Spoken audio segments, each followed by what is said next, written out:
On today's show, we're tackling a really common relationship problem that most couples have experienced at one time or another, a pursuer-distancer dynamic. What is this? Well, have you ever felt like you have to work really hard to be heard, like even to the point of getting upset or raising your voice? Or on the flip side, have you ever felt like your partner is this angry, kind of critical powder keg who is always upset about something? If the answer is yes to either of these, you may be spiraling into a pursuer-distancer relationship dynamic. So, how do we stop the madness and have productive conversations again? Well, I'm glad you asked because that's what we're talking about on today's episode. And hello and welcome to the Love, Happiness, and Success podcast. If this is your first time with me, I'm Dr. Lisa Marie Bobby. I'm the founder of Growing Self Counseling and Coaching. I'm a licensed psychologist. I'm a board certified coach, but truly in my heart of hearts, I am a marriage counselor. I'm also a licensed marriage and family therapist. And the Love, Happiness, and Success podcast has love first in the title for a reason, because, I believe that relationships, particularly our primary relationship, is often at the center of our lives. And when that is going well, everything else flows, or at least you have a solid foundation that supports your growth, your happiness, your success in other areas. And so we frequently talk about different things related to relationships here on this show for the purpose of helping you have a healthy, happy one. And, as a marriage counselor, I have witnessed the toll that this pursuer-distancer cycle can take on relationships. And honestly, anytime a relationship begins to get distressed, when couples are experiencing friction or entering into a growth moment, as I like to call it, you can oftentimes see this dynamic start to emerge. And many times, by correcting this dynamic, we have the opportunity to do a lot of important growth work in each side of the relationship itself. So resolving this pursuer-distancer dynamic, first of all, improves communication. It eases, those conflictual patterns, but it's also really the doorway to a lot of growth for both people in the relationship, because it strengthens that core attachment and creates a lot of emotional safety. So there are so many good things to talk about here with regards to this. That's why I wanted to bring this to you today as a topic on this show.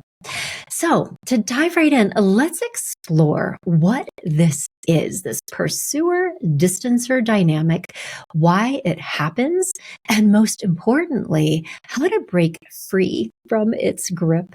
So let's do a little unpacking first. What is this? What is the dynamic I'm talking about? So at its core, we can all relate to this. We have all experienced this at one point in our relationships, but it turns into this repetitive pattern where one partner is pursuing connection, like, let's talk about this, or I need to tell you how I'm feeling right now. They're pursuing connection and hopefully resolution during conflicts or differences, while the person on the other side has this pattern of withdrawing or distancing or shutting things down, or it's not that big of a deal, going into some invalidation kinds of behaviors. And this turns into a dance of frustration, basically, leaving both partners feeling stressed, frustrated, unfulfilled, often misunderstood. According to Dr. John Gottman, who's a very well-known researcher in the field of marriage and family therapy, this dynamic is truly a red flag that signifies to us that the relationship is spiraling into trouble. Additionally, you can see this pursuer-distancer pattern coming up in similar ways in different parts of the relationship. You can see it in sexual intimacy in the bedroom, where there are differences in libido. One person is always initiating or trying to, connect with their partner in that way, where the other is withdrawing. You'll see them initiate sex more often while the other avoids intimacy, or, in the worst case scenarios, avoiding any situation that has the potential to become sexually intimate. I recorded a podcast with one of my colleagues on that subject around differences in sexual desire. If that one is feeling familiar for you right now, I hope you check that out on my website. You can go to growingself.com to find all the past episodes that I'll be referencing today. But just in terms of the general relational dynamics, a pursuer-distancer relationship can lead to a lot of hurt feelings and make it more difficult to connect in every area. So, today I want to be talking with you about some new ideas and things that you can try today, to create positive change. But also please know that when these dynamics become entrenched, they kind of take on a life of their own, and it can be very difficult to shift this pattern without the assistance of a good marriage counselor, because with entrenched relational patterns, even if one person tries to do things a little bit differently, hoping it'll change the pattern and get a different reaction from their partner, in an entrenched pattern, the other partner often reacts the same way for a little while because they're operating from an old script. Even if their partner is doing things differently, it still elicits the same kind of response. So if you try the things that I'm talking about today and you see that happening, it's the putting new things in, but still getting the same response, just know that is an indication to get professional help. Work with a licensed marriage and family therapist who has specialized training and education in these kinds of relational dynamics. They will be able to help you unravel this. I would encourage you to not work with a different kind of therapist, licensed clinical social worker, licensed psychologist even. They specialize in the diagnosis and treatment of clinical mental health disorders, not relational dynamics. So if you seek the wrong kind of help for these issues, it might not end well. It can turn into a situation where either you or your partner becomes the identified patient, and therapy is focused on helping one or both of you resolve, whatever disordered thing is contributing to this dynamic in the mind of the therapist, compared to the experience of working with a marriage and family therapist like me, or like the relationship experts on my team at Growing Self. We're not here to do that. We work with the relationship dynamic, talking about how the system is working together, either in a positive way or in a negative way. By changing the way the system works, we're actually changing the way that you connect, the way that you communicate, and how you feel cared for and loved by each other. So it's not clinical mental health. It's relational work. It's a totally different thing. And I just wanted to say that out loud, because so frequently in my role, we have people come into Growing Self that have tried what they thought was couples counseling, but they were doing it with like a psychologist or something. And it didn't work. It wasn't helpful. Sometimes it even made things worse. And so then they see us, as relationship experts who can help them on that relational level. So we do a different kind of work with them, and then they're able to get results, to change their relationship for the better, which is what they always wanted. So I just wanted to throw in that pro tip about how to get the right kind of help. If in listening to this, you're like, yeah, it's time for us to do something. I wrote a whole article on this topic of how to find a good marriage counselor. You can come to my website, growingself.com, go to the free resources section of my website, and you'll find that. It talks all about the different credentials, the different kinds of counseling that people provide, relationship coaching, the differences between coaching and therapy, so that you can make informed decisions about getting the right kind of help for your relationship. So we went on a tiny little tangent, coming back to this pursuer withdrawer or pursuer distancer relational dynamic, why it happens and what to do with it. And to understand some of the origins and also the variations here, I think it's important to consider that we all have our unique ways of dealing with stress, right? And this dynamic often stems from these responses, although it is also true that in different relationship systems, you can respond in different ways to different partners. So, for example, you may think of a previous relationship where you were more of the pursuer, and maybe in your current one, you find yourself being the one that's pulling more away. So, it's not like it's something intrinsically about you, related to attachment issues or whatever. It can be a response to the relational system itself. However, I think we also do sometimes have default tendencies around moving towards or moving away when it comes to stressful situations. But again, the system pulls for a response. So for example, if you are, trying to talk about something or going through something and you want connection, you want resolution, you want to talk through things, and you sense your partner pulling away from you in the moment or not giving you what it feels like you want and need from them, you will naturally begin to pursue them, meaning that you're working harder to be heard. Maybe you're raising your voice or continuing the conversation because it's not, coming to that resolution that you're hoping for. And that is just a natural response to feeling unheard. Conversely, if your partner is moving towards you when you really need space, maybe you are a thinker, a slower processor, it's totally valid. You might not know exactly how you feel or what the solution is to the problem, right? In that moment, you need some time. You need to go on a walk, do some journaling, take a day. And if your partner is really like pushing you to talk about how you're feeling or come up with the answers right that very second, you may legitimately not be able to. And you may also even start to experience like this emotional flooding that makes it hard to think, much less talk. And so in these situations, when you're being confronted with something in the moment, you may naturally distance and pull away, not because there's something wrong with you, but because of what you're experiencing in the relationship. And of course, as this intensifies on one side, it will intensify on the other.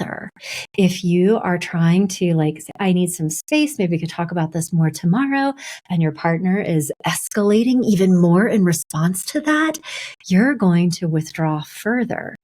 On the other side, if, your partner is just refusing to talk or engage with you, you're going to naturally escalate as a response to the system. And as you can understand, this becomes problematic when the pattern deepens and when it is so much of a habitual response, it starts to feel difficult to talk about anything important. And that's what creates this cycle of pursuit and withdrawal that can become really hard to break. And over time, it intensifies. You'll see the four horsemen of the apocalypse appearing, as Dr. John Gottman likes to call them. So on the one side, it turns into criticism, contempt, hostility, right? Just this angry kind of vibe. And on the other side, it turns into defensiveness, stonewalling, this refusal to engage, an expectation of something negative. So why even talk about it? But when those start turning into core beliefs on each side, meaning that each person in the relationship is now believing things about who the other person is based on this cycle, that is a really serious warning sign about this relationship. And it means that you need to get help for your relationship in order to repair it, because it's more than just what's happening in communication. It's beginning to damage the relationship itself. So just know that. And I'm not saying that to be scary, but just to provide you with some leadership and guidance around what to do, because with the right kind of help, you can both see it, manage it, and do something differently together that results in better communication and connection and productive conversations where you can actually talk through problems as opposed to engaging in these negative cycles. That's where we're going. I will also say that there can be a bit of a genderization when it comes to pursuer distancer dynamics. And also, contrary to stereotypes, it is not confined to traditional gender roles. In my experience, women are more likely to be emotional pursuers in a heterosexual relationship. Men are much more likely to withdraw when it comes to communication styles. And then the flip side, men are more likely to be pursuers when it comes to sexual intimacy. But again, not always. In my own relationship, I tend to be more of a withdrawer, to be completely honest with you. And certainly, I mean, you see these exact same dynamics happening in same-sex relationships as well. So it really depends on the dynamic between the two people in the relationship itself. And also, there can be different chapters in the same relationship, particularly long-term relationships. The dynamic can flip, where one person has been more of a pursuer in the past. There's a new chapter, people grow, people change, and now that same person is more of a distancer. So this is about individual tendencies and relational responses, not gender roles, and also not always about intrinsic ways of being. I think it's very tempting for many people to have this dynamic happening in a relationship and automatically label it as being an attachment disorder. And attachment disorders are serious. And so an attachment disorder means that it is a pervasive way of being that is stable across every relationship. And somebody coming into even a new relationship is going to be behaving in these ways that then elicit a reciprocal response in the other person time and time again. And it is rooted in early childhood experiences, not in the relationship. It is not just possible, it is common for people who are perfectly securely attached, come from nice families, never had attachment injuries, to get into a relationship in adulthood. The relationship becomes distressed, and as a response to the relationship itself, they start engaging in either pursuing or distancing relational styles, but not because of some deep-seated attachment trauma. It's because of the relational dynamics at work in every relationship. And so I just wanted to say that because certainly attachment stuff is definitely a thing. I have talked about this myself on a number of podcasts I've recorded in the past, and you're welcome to check that out. But I don't want you to pathologize your relationship unnecessarily. Or if you are in couples counseling currently with a therapist who's maybe not as well versed in couples and family therapy and doesn't just have the education and experience, and I'm sure is very well intentioned, but is like trying to turn this into attachment stuff for both of you, that might not be the most helpful approach. The goal, obviously, is secure attachment. And in distressed relationships, that attachment does become threatened, but these dynamics don't happen because of attachment styles necessarily. There is psychology behind this, though. There is, certainly tendencies that are specific to the relationship. But at the core of it, when anybody is pursuing a connection in a relationship and a distancer is withdrawing, there is oftentimes anxiety on both sides. The pursuer is often motivated by a fear or feeling that they're not getting through. They're not being responded to. They're not being heard. They're not being understood. They're not being cared for. And this gets them to feel like less safe in the relationship, like they need to work harder, right? So that might look like insisting on conversations or expressions of frustration or even hostility when their partner withdraws because it's like they're not getting what they need. And on the other hand, somebody who is a distancer in this relationship will manage stress by trying to move away. They are feeling emotionally unsafe in that moment. Perhaps they're feeling emotionally flooded, or they want to prevent what feels like an unproductive conflict or a fight. So they shut it down, they withdraw, and they seek some safety by distancing if it feels like engaging with their partner in that moment is not going to be safe or productive.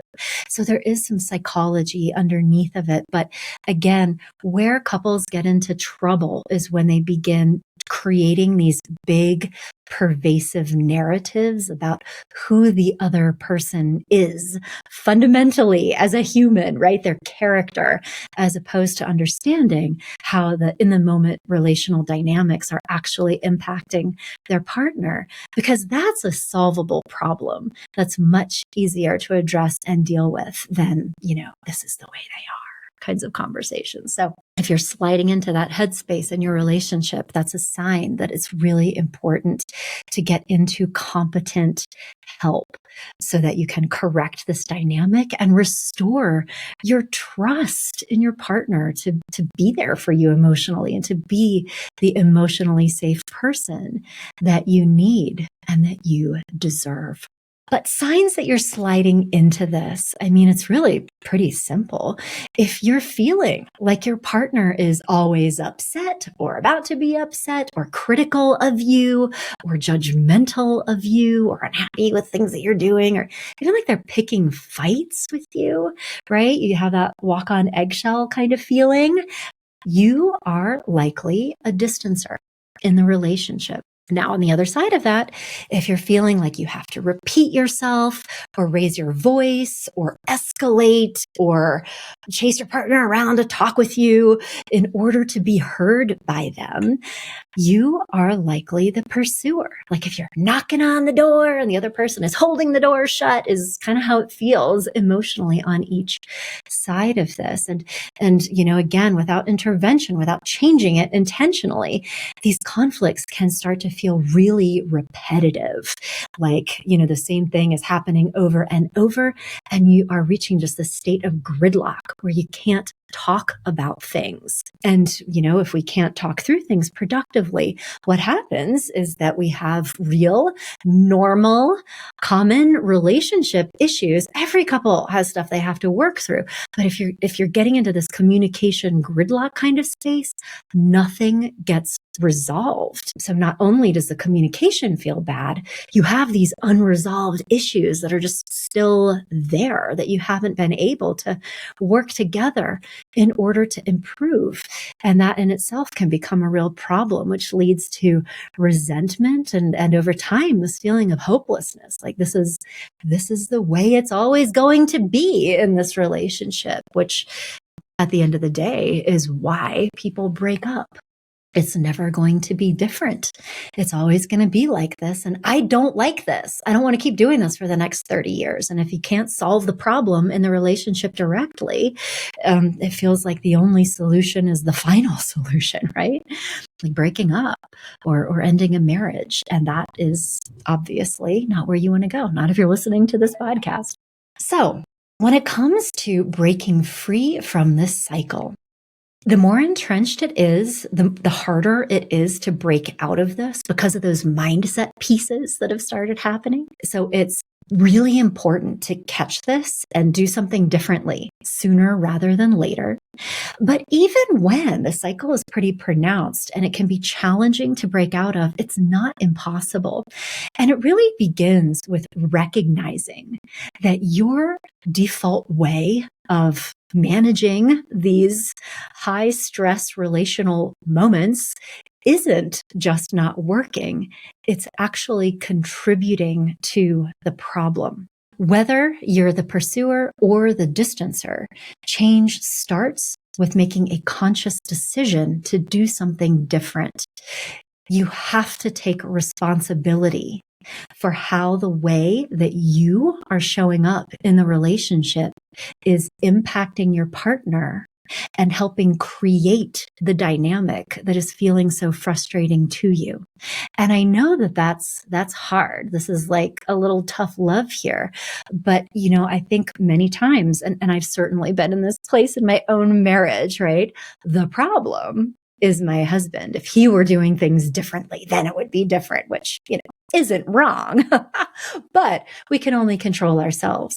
And you have so much more power to change a relationship system when you think about, what is it about my way of being that is contributing to what I'm experiencing, and then taking responsibility for doing things differently to help it make it easier for your partner to relate to you in the way that you would like to be related to. For example, if you tend to be the pursuer in a relationship, I would consider you to resist the urge to pursue aggressively and consider the possibility that the way that you've been trying to connect with your partner does not feel emotionally safe to them.